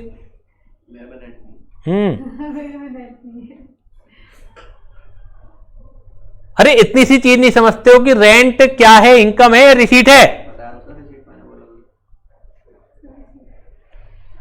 आवाज तेज क्यों नहीं आती आपकी? घबराए हुए से क्यों होते हो? सभी घबराए हुए पे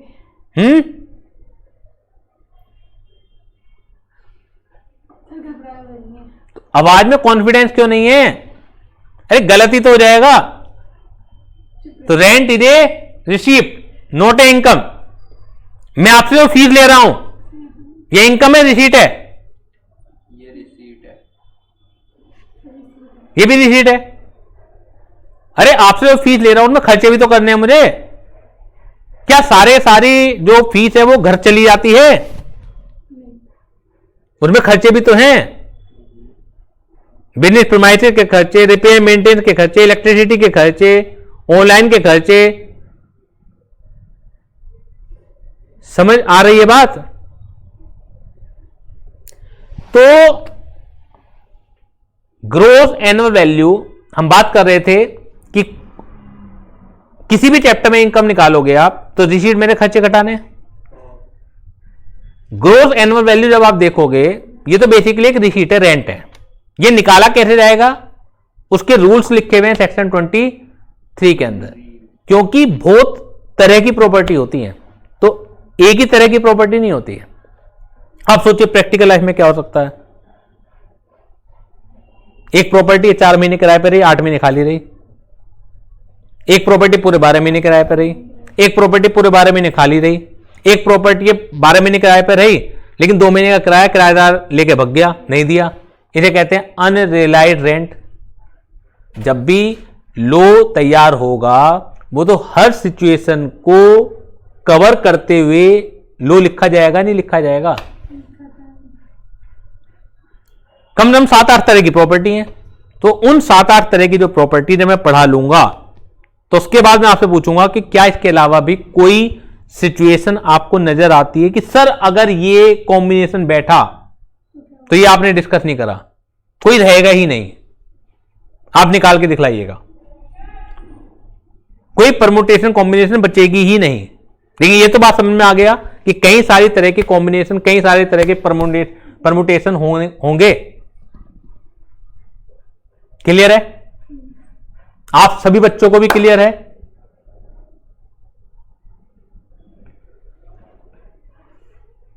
ग्रोस एनुअल वैल्यू सेक्शन 23 में निकाली जाएगी। Less municipal taxes paid by the owner. देखिए अगर आप कोई दुकान, कोई मकान किराए पे दे रहे हैं तो हाउस टैक्स भी तो लग के आता है। तो हाउस टैक्स एक खर्चा है या नहीं है? वो घटेगा, रिसीट में घटेगा। लिंक कब घटेगा? जब ये पेड कर दिया गया हो, यानी कि if municipal taxes is outstanding तो नहीं घटेगा। अगर क्वेश्चन में आउटस्टैंडिंग है तो ऐसा नहीं है कभी ये सोच ले कि आज मैंने यहां पेड बता दिया तो हर चैप्टर में यही रूल लगा दोगे आप। हर चैप्टर के रूल अलग अलग हो सकते हैं। लो एक समान नहीं हुआ करता है।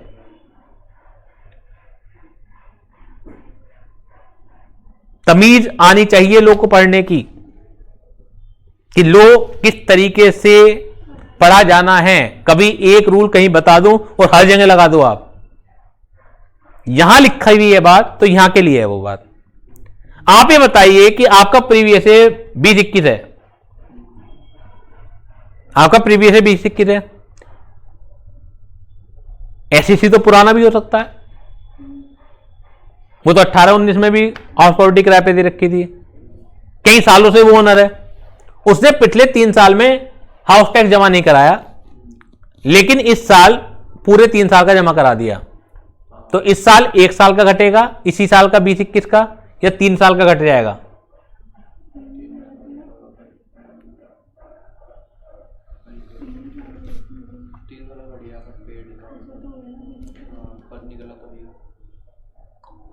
नो लाइव स्ट्रीमिंग से बच्चे क्लास देख रहे हैं, उनका एक क्वेश्चन आया है, if municipal taxes are prepaid then also it will not deduct. एक चीज बताइए, आप ये क्वेश्चन पूछ रहे हैं या आप मुझे बता रहे हैं? क्वेश्चन पूछ रहे हैं तो फिर मैं उस हिसाब से बताऊंगा। If municipal taxes are prepaid then also it will not deduct. Okay, I am asking, question बहुत बढ़िया है। If municipal taxes are prepared, what will be the tax treatment? Now the question arises, if municipal taxes are prepaid, then what will be the tax treatment? ये मैं discuss करता बच्चों आप लोगों से, लेकिन किसी लेटर स्टेज पर डिस्कस करता, किसी लेटर स्टेज के ऊपर डिस्कस करता, यानी कि 1-2 क्लास 3 क्लास के बाद। अब आपने पूछ ही लिया है, कभी आप ये सोचें कि सर को शायद ये क्वेश्चन में फंस गए हैं, ना पता हो इसलिए टाल रहे हैं, तो मैं आपको थोड़ा बहुत बता देता हूं। देखिए, अब ध्यान से समझिएगा, क्वेश्चन अच्छा है, वो इस वजह से अच्छा है कि इसके ऊपर 2 ओपिनियन हैं प्रैक्टिकल लाइफ में। देखिए, प्रैक्टिकल लाइफ में अब जब जाएंगे ना, जब हम एकेडमिक पढ़ते हैं, एकेडमिक में तो टीचर ने एक चीज रटा दी, बस कर जाओ मुझसे, तुम्हें नंबर मिल जाएंगे। लेकिन वास्तव में किसी भी लोग को पढ़ने का तरीका ये नहीं होता अगर आपको प्रैक्टिकल लाइफ में सक्सेस होना है। प्रैक्टिकल लाइफ में अगर सक्सेस होना है तो लो में कभी एक राय होती नहीं है, डिफरेंट ओपिनियन होती है। और प्रैक्टिकल लाइफ में कौन जीतता है? कई बार क्या होता है, डिफरेंट ओपिनियन है, एक ओपिनियन से मुझे फायदा है, एक ओपिनियन से मुझे नुकसान है, तो मुझे कोर्ट में क्या कौन सी ओपिनियन उठानी है? फायदे वाली। अभी जो सामने वाला वकील है उसकी जिम्मेदारी है कि वो कोर्ट में वो ओपिनियन ले जो मैं नुकसान की हो। अब कई बार वो उसे पता ही नहीं होता, उसे एक ही राय पता है तो उठा ही नहीं पाएगा। लो में कभी भी एक सिंगल राय कभी भी नहीं होती है, ये मान के चलिए आप। लो में कभी भी एक सिंगल राय नहीं होती है, डिफरेंट ओपिनियन है, उस सबके अपने तर्क हैं। ऐसा नहीं कि डिफरेंट ओपिनियन है तो ब्लाइंड डिफरेंट ओपिनियन है। तर्कपूर्ण ओपिनियन होनी चाहिए, आपके पास प्रॉपर रीजन होना चाहिए अपनी ओपिनियन को रखने का। क्लियर है बात? अब सुनिए बात को। क्वेश्चन ये था, if municipal taxes are prepaid then also it will not deduct. देखिए, जो लॉ मेकर्स ने लैंग्वेज लिखी हुई है, प्रैक्टिकल लाइफ में क्या होता है, जो वर्ड लिखा हुआ है उसे पकड़ लीजिए आप, अब उसका मीनिंग क्या निकल रहा है, समझ में आ गई बात? जो मीनिंग निकल रहा है फिर उसको कर दीजिए। मैंने जो यहां पर लैंग्वेज लिखवाई है, municipal taxes paid by the owner, ये प्रॉपर लैंग्वेज नहीं है, प्रॉपर लैंग्वेज कुछ और है। प्रॉपर लैंग्वेज ये है, municipal taxes levied and paid, LEVIED, levied and paid. बता रहा हूं, levied and paid by the owner. मैं जानबूझ के लेवीड वर्ड गायब किया है, इस स्टेज पर नहीं बताना चाह रहा था मैं। लेवीड क्या होता है? जैसे लेवीड का मतलब है क्या वो ड्यू हो गए, लेवी का मतलब क्या वो आपके ऊपर खर्चा डाल दिया गया। आज आप 20-21 में हैं, आप 21-22 का भी म्युनिसिपल टैक्स पेड कर रहे हैं, पेड तो है लेकिन क्या वो ड्यू है? लेकिन अगर 18-19 का टैक्स था, आपने 18-19 में नहीं दिया, 19-20 का टैक्स था, आपने 19-20 में नहीं दिया, और आज पेड कर दिया, तो जो ओल्ड म्युनिसिपल टैक्सेस हैं वो लेवीड एंड पेड हैं, तो वो तो लेस हो जाने चाहिए। लेकिन जो एडवांस म्युनिसिपल टैक्सेस हैं वो नहीं होने चाहिए। लेकिन कुछ ऑथर्स प्रीपेड म्युनिसिपल टैक्सेस को भी लेस कर देते हैं। इसलिए मैंने कहा दो ओपिनियन है। अब सामने आप पूछ रहे हो कि सर हम क्या करें? आप दोनों में से कुछ भी करिए आइएगा, पेपर में दोनों ही आंसर ठीक माने जाएंगे। पता दोनों होने चाहिए आपको, अगर आपको नॉलेज बढ़ानी है अपनी। अदरवाइज क्या होगा, सपोज कीजिए मैं तो एक तरीका रटा के, अब जो मैंने डिस्कशन करा थोड़ी सी तो लो की आपको समझ बड़ी होगी ना, यार ऐसा भी होता है, ऐसे भी देखा जाता है। नहीं तो आप तो बस पेड़ को पकड़ के बैठ गए थे। पढ़ने का तरीका ऐसा भी होता है, कुछ तो समझ में वृद्धि हुई होगी आपके, या नहीं हुई? नॉलेज तो बढ़ी है ना इस चीज से। अब पेपर की बात आती है। एक्चुअली पेपर में दोनों ही सही माने जाएंगे, क्योंकि पेपर सेटलर को पता है, इंस्टीट्यूट को पता है, दोनों व्यू को मानने वालों की संख्या बराबर बराबर है। मतलब बराबर से मतलब है कि अगर 5 बुक ऑथर हैं तो 3 एक ने मान लिए, 2 एक ने मान लिए, इस तरह। ऐसा नहीं है कि 4 एक तरफ खड़े हो गए, अरे एक तरफ खड़ा हो गया। और आपको बता दूं, पेपर में कभी भी प्रीपेड म्युनिसिपल टैक्सेस का क्वेश्चन ही नहीं आएगा।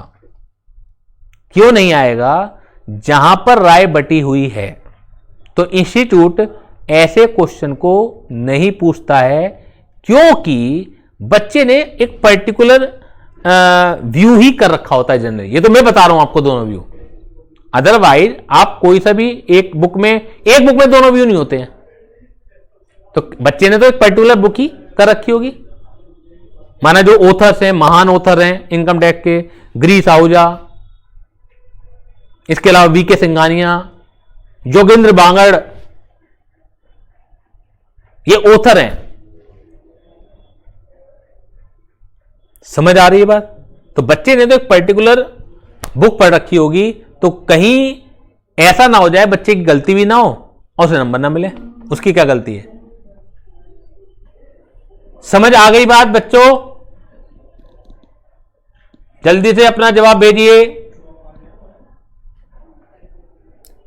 तो जो पास्ट म्युनिसिपल टैक्सेस हैं वो तो 200% घटेंगे। प्रीपेड म्युनिसिपल टैक्सेस पेपर में नहीं आएगा, उसे घटा भी सकते हो, नहीं घटा। इजी रखना है अगर आपको तो घटा दो, नहीं तो रीजन देते फिर वहां पर, इसलिए नहीं घटाया हमने। अगर इजी रखना है तो घटा दो। पेपर के पॉइंट ऑफ व्यू से अगर बात करूं मैं, तो मौन चुप्पी धारण कर ली जाएगी इसके ऊपर, ये कंफर्म है। पेपर में ऐसे पॉइंट नहीं पूछे जाते जिन पर 2 राय बटी हुई है। समझ आ गई बात? बिल्कुल चुप्पी धारण कर ली जाएगी। पेड बाय द ओनर, क्या मतलब है जी इसका? अगर क्वेश्चन आपसे एक कहे म्युनिसिपल टैक्सेस पेड हैं बाई 31 मार्च 2021 तक, क्योंकि पेड का मतलब ये तो आएगा आपका प्रीवियस ईयर कहां खत्म हो जाता है, 31 मार्च 2021 तक। तो अगर 31 मार्च 2021 तक पेड हो गए तो पेड है, अदरवाइज पेड नहीं है वो। तो अगर ये आता है बाई 31 मार्च 21 तक म्युनिसिपल टैक्सेस पेड है, लेकिन ये लिख दिया पेड बाय द टेनेंट, क्यों नहीं कर सकता भाई पेमेंट? ये तो किराएदार और मकान मालिक के बीच का समझौता है। कौन किसके सामने कितना झुक जाए, किसको कितनी जरूरत है उस मकान की। क्या ये रूल है प्रैक्टिकल लाइफ में कि ओनर ही पेड करेगा? किराएदार क्यों नहीं पेड कर सकता? क्यों नहीं कर सकता? मेरा मकान मैं किन शर्तों पर दूं? नाम तो आएंगे ओनर के ही, जो बिल कट के आएगा सरकारी कागजातों में वो तो आएगा ओनर के नाम ही, क्योंकि जिसका घर है उसी के नाम तो आएगा। माना इलेक्ट्रिसिटी कनेक्शन है, ओनर ने अपना मीटर लगवा के रख रखा है, तो बिल तो ओनर के नाम आएगा। लेकिन क्या वो किराएदार पेड नहीं करेगा? कर सकता है, कुछ भी हो सकता है ना। मकान मालिक कई बार हो सकता है आपको कह दे विद इलेक्ट्रिसिटी इतना किराया, कई बार कह दे कि इलेक्ट्रिसिटी का अलग बिल आएगा, जो आएगा वो देना पड़ेगा आपको, और मकान का किराया इतना।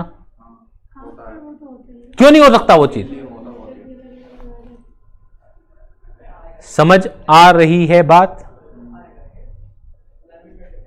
तो अगर ये कह दिया जाए कि पेड बाय द टेनेंट, तो it will not be deducted from gross annual value, reason being not paid by the owner, और वर्किंग नोट में लिख के आना पड़ेगा। जब जब एमसीक्यू क्वेश्चन आएंगे तब तो कुछ लिखने की जरूरत है ही नहीं, उसमें तो टिकी लगाना है। तो जितने बच्चे सीएस एग्जीक्यूटिव वाले हैं उन्हें तो कोई प्रॉब्लम ही नहीं है, उन्हें तो टिक लगाना है। जो सीए इंटरमीडिएट वाले बच्चे हैं उनके पास एमसीक्यू भी आएंगे, उनके पास फुल क्वेश्चन भी आएंगे। एमसीक्यू में कोई रीजन देने की जरूरत नहीं है, फुल क्वेश्चन में आपको रीजन देने की जरूरत है कि क्यों आप लेस नहीं कर रहे हैं।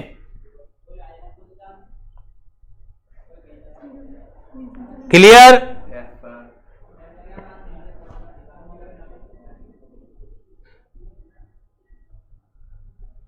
इतनी देर में केवल 2 लाइनें खत्म हुई हैं।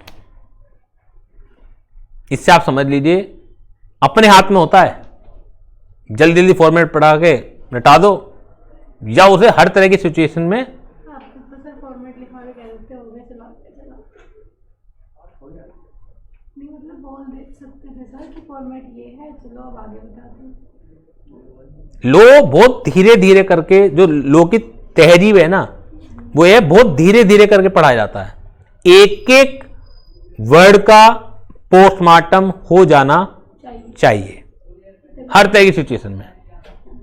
शुरू के बेस बनाने में जितना भी समय लग जाए कोई प्रॉब्लम नहीं है, आगे आप घोड़ों की तरह दौड़ेंगे। अभी गधे हो, बस गधों को घोड़ा बनाने की टेक्निक मुझे आती है, कोई नहीं बना सकता। और देखिए एक लाइन समझ में आ गई आपको, municipal taxes paid by the owner. जो पहली लाइन है gross annual value, how to calculate given under action 23, वो तो अलग मुद्दा है, अभी तो हम खाली इसको समझ रहे हैं। लेस डिडक्शन अंडर सेक्शन 24, अरे क्यों डिडक्शन दी गई है? हमें इनकम टैक्सेबल करनी है, ना कि रिसीट टैक्सेबल करनी है। इनकम आएगी खर्चे माइनस करने के बाद, इनकम आएगी खर्चे माइनस करने के बाद। क्या एक ही खर्चा होता है कि म्युनिसिपल टैक्सेस? अरे आप किसी घर को किराए पर देते हैं, उसमें टूट फूट भी होती है, उसमें व्हाइट वॉश भी होती है। जिस आदमी का काम नॉर्मली घरों को उस पर बहुत सारे प्रॉपर्टी हैं, किराए पर ही देने का काम होता है, तो रिकवरी एजेंट भी वो अपॉइंट करेगा जो घर घर जाके दुकान जाके किराया रिकवर करके अपने मालिक को देगा। जितना बड़ा काम उतने एम्प्लॉय इकट्ठे होते चले जाएंगे। समझ आ गई है? हाउस प्रॉपर्टी डेप्रीशिएट भी होती है। सेम जमीन पर सेम नक्शे के 2 मकान बने हुए हैं अलग अलग, लेकिन एक मकान 10 साल पुराना है और एक मकान आपका 1 साल पुराना ही है। दोनों का नक्शा सेम, दोनों का प्लॉट साइज सेम, किसका किराया ज्यादा होगा? जो 1 साल पुराना है या 10 साल पुराना है? किसका किराया ज्यादा होगा? 1 साल पुराने वाले। तेज बोला करो, इससे कॉन्फिडेंस पता लगता है। 1 साल पुराने की, ये क्या तरीका हुआ? अरे भाई ऑनलाइन वाले बच्चों, किसका किराया ज्यादा होगा? 10 ईयर्स ओल्ड वाले का? आप खुद ही बताइए, नया मकान लेना चाहोगे या 10 साल पुराने वाला मकान लेना चाहोगे? अरे नए का किराया ज्यादा होगा, न्यूली कंस्ट्रक्टेड है, वो साफ सुथरा नजर आएगा। बशर्ते कि मैं क्या कह रहा हूं, सेम प्लॉट साइज हो, सेम नक्शा हो। क्योंकि जब आप किसी भी चीज की प्रैक्टिकल लाइफ में वैल्यूएशन करते हैं तो बहुत सारी चीजों का असर आता है। किस लोकेशन पर है, कितना बड़ा छोटा है। लेकिन मैं कह रहा हूं बाकी सारी चीजें कांस्टेंट हैं, केवल सिवाय एक चीज को छोड़कर कि नया या पुराना है, तो हमेशा नए वाले का किराया क्या होगा, महंगा होगा। तो इसका मतलब है पुराने वाले का किराया क्यों महंगा नहीं है, बिल्डिंग की कॉस्ट में तो कमी आई है। हमारे जो मकान महंगे बिकते हैं, जितने का भी लेते हैं, वो क्यों महंगे बिकते हैं 10 साल बाद भी, सिर्फ एक वजह से कि लैंड बढ़ जाती है। लेकिन अगर कोई व्यक्ति लेता है तब देखता है कि यहां पे 50,000 रुपए गज तो लैंड चल रही है, इसके अलावा इतनी बिल्डिंग है, तो बिल्डिंग की जितनी कॉस्ट तुम्हारी लगी होगी उससे कम मिलती है, वो यूज हो चुका, डेप्रिशिएट हो चुकी। लेकिन जब हम टोटल लगाते हैं तो टोटल में बढ़ के आती है वो, क्योंकि लैंड बढ़ चुकी होती है काफी, नहीं बिल्डिंग की कॉस्ट तो कम आएगी। समझ आ गई बात। वही एग्जाम्पल मैं लूं कि दो बराबर बराबर प्लॉट साइज सेम है, सेम नक्शा बना हुआ है, हर चीज सेम है, लेकिन एक का कंस्ट्रक्शन 10 साल पुराना है, एक का कंस्ट्रक्शन 1 साल पुराना है, तो आप अगर आप खरीदना चाहते हैं तो किसकी वैल्यू ज्यादा दे देंगे, 1 साल पुराने वाला। किराया भी उसी का ज्यादा होगा और परचेजिंग वैल्यू भी उसी की ज्यादा होगी। इसका मतलब जो पुराना मकान है वो धीरे धीरे करके डेप्रिशिएट हुआ, तो डेप्रिशिएट हुआ तो खर्चा हुआ, तो खर्चा घटेगा नहीं घटेगा। गवर्नमेंट ने सोचा यार repair maintenance, depreciation, recovery agent, किराया कई बार मर भी जाता है, बेड डेट, तमाम तरह के खर्चे होते हैं, सरदर्दी रहेगी, कौन झूठ बोल रहा है कौन सच बोल रहा है। ज्यादा अच्छा है हम एक परसेंटेज बना दें जी।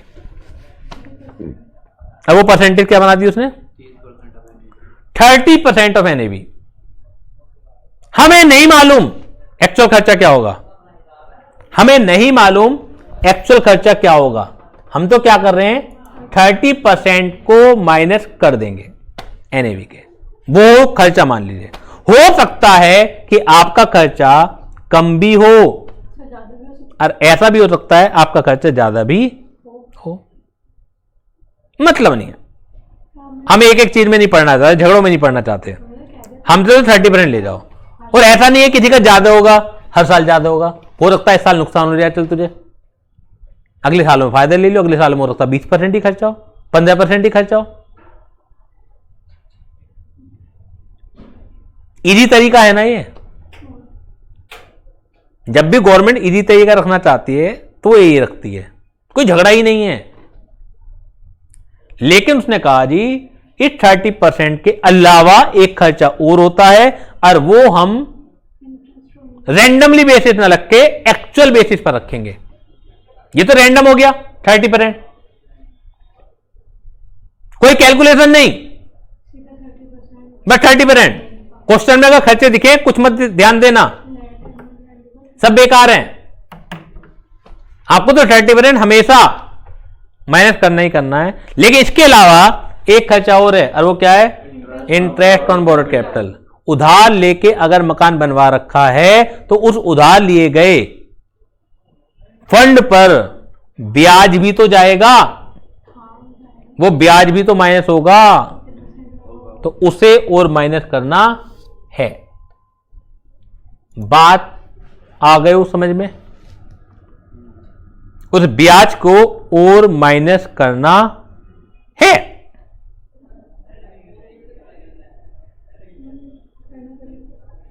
करना पड़ेगा या नहीं करना पड़ेगा,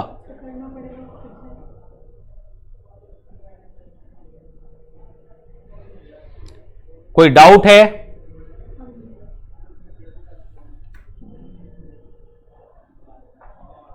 एनी डाउट? कोई डाउट नहीं? पूरा फॉर्मेट क्लियर हो गया? अब अगली क्लास से हम लोग ग्रोस एनुअल वैल्यू कैलकुलेट करना सीखेंगे। आज मैं इसे यहीं तक रख रहा हूं क्योंकि आज की क्लास में काफी कॉन्सेप्चुअली पार्ट था, और साथ के साथ अपना जो पुराना मैं करा चुका हूं इंट्रोडक्शन की क्लासेस और रेजिडेंशियल स्टेटस की क्लासेस, प्लीज प्लीज प्लीज सब लोग रिवाइज करते रहिए अपनी मेमोरी के हिसाब से। रोजाना रिवाइज करना है, 2 दिन में रिवाइज करना है, 3 दिन में रिवाइज करना है, अदरवाइज भूल जाएंगे आप सब लोग। बहुत सारी चीजें होंगी इसमें याद करने वाली।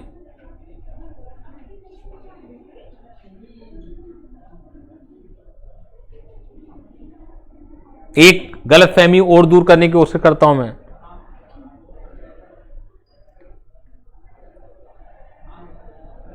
आम बोलचाल में हम इंटेलिजेंट, रट्टेबाज में क्या अंतर करते हैं? इंटेलिजेंट जो समझ के करता है, रट्टेबाज रट लेता है, तो मतलब नहीं समझता, जो मतलब नहीं समझता वो रट्टेबाज, और जो समझ के करता है वो इंटेलिजेंट है। लेकिन शायद आपको ये नहीं पता होगा, किसी को भी नहीं पता होता क्योंकि बारीकी में जाते नहीं है। अभी बता दूंगा कि जितना किसी को याद होगा वो उसकी सोच को विकसित करता है, वो उसकी समझदारी को विकसित करता है। आप एक डॉक्टर के पास गए, आपने कहा ये सिम्टम्स है बुखार के, और उसने कान में अपना इक्विपमेंट लगा के आपकी बॉडी को चेक किया, फिर किताब लेके बैठ गया। हाँ, किताबें होती नहीं है उनके पास? के बारे में वो करने के लिए बुखार में क्या तो नहीं, बुखार के सिम्टम्स हैं। बुखार भी एक तरह का नहीं होता, बुखार तो काफी तरह के होते हैं। तो सिम्टम्स लेके उसने किताब देखी, फिर आपको दवाई लिखी, आप क्या मानेंगे उसे? बेकार है, इसे याद भी नहीं है। जबकि वो माइंडेड तो था, उसे बस चीजें याद ही तो नहीं थी। जो व्यक्ति माइंड जिसमें है नहीं, माना आप में डॉक्टरी का माइंड नहीं है, मेरे में डॉक्टरी का माइंड नहीं है, क्या हम किताब देख के भी कर पाएंगे? समझने की कोशिश कीजिएगा, मजाक की बात नहीं है, सीरियसली बता रहा हूं मैं आपको। नहीं कर पाएंगे। नहीं कर पाओगे ना, नहीं कर पाएंगे, क्योंकि हमें उसकी चीज की नॉलेज ही नहीं है। नॉलेज ही नहीं। तो क्या उस डॉक्टर की नॉलेज कम थी जिसने आपको किताब देख के भी दवाई दे दी? लेकिन तब भी आप और हम गाली देंगे उसे, अरे तो ये नहीं पता किताब देखता है। तो इसका मतलब प्रैक्टिकल लाइफ में याद होना बहुत ज्यादा जरूरी है। मैं ये समझाने की कोशिश कर रहा था, खाली माइंड से कुछ नहीं होता। माइंड धरे के धरे रह जाते हैं अगर आपको चीजें याद नहीं है।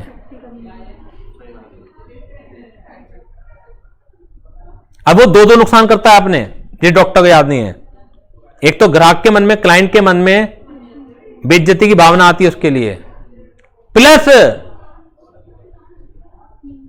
जितना टाइम उसे क्लाइंट को देखने में लग रहा है वो उस डॉक्टर के मुकाबले ज्यादा लग रहा है जिसे याद है। उतने वो 3-4 एक घंटे में जिस डॉक्टर को याद है वो अगर 10 क्लाइंट निपटाता है, तो एक डॉक्टर जिसे याद नहीं है वो किताब ढूंढने में लगाता है, वो 4 क्लाइंट देखता है, पैसे भी कम कमाता है वो। मैं जो आपको थ्योरी लिखवाता हूं, एरे टीचर, एरे स्टूडेंट नहीं, एरे टीचर, बस मेरे में क्या ज्ञान होना चाहिए कि मैं आपको समझा दूं। एक वर्ड का मतलब क्या मुझे याद होना जरूरी है? मुझे तो पेपर नहीं देने। लेकिन अगर मैं यहीं पर आपके सामने एक रजिस्टर लेके बैठ जाऊं, किताब लेके बैठ जाऊं, बच्चों लिखो, फिर यहां से देखा, फिर यहां लिखा, फिर यहां देखा, फिर यहां लिखा, जबकि मैं समझा अच्छा रहा हूं आपको, एक बार समझा रहा हूं, तो भी आपके समझ नहीं आएगी। एक साइकोलॉजिकल बात है ये। क्यों? क्योंकि आपके मन में मेरे लिए वैसे ही इज्जत वाली भावना कम हो जाएगी। सर को खुद तो याद नहीं है, हमें क्या पढ़ाएंगे? जबकि पढ़ाने के लिए खुद याद होना जरूरी नहीं होता। यह डॉक्टर का दवाई देने के लिए खुद रटी हुई हो दवाइयां उसे, वो जरूरी नहीं होती, केवल उसे समझ होना जरूरी है उस सब्जेक्ट की। हमारे और आपके सामने अगर किताबें भी रख दी जाए डॉक्टरी की, हम तब भी कुछ नहीं कर सकते, लेकिन डॉक्टर कर सकता है क्योंकि उसे सब्जेक्ट की समझ है। तो समझ होना एक अलग चीज है, और याद होना एक अलग चीज है। और इज्जत और कमाई दोनों चीजें याद होने से जुड़ी हुई हैं। माइंड वाले रखे के रखे रह जाते हैं लोग बाग। मैं ये समझाने की कोशिश कर रहा था।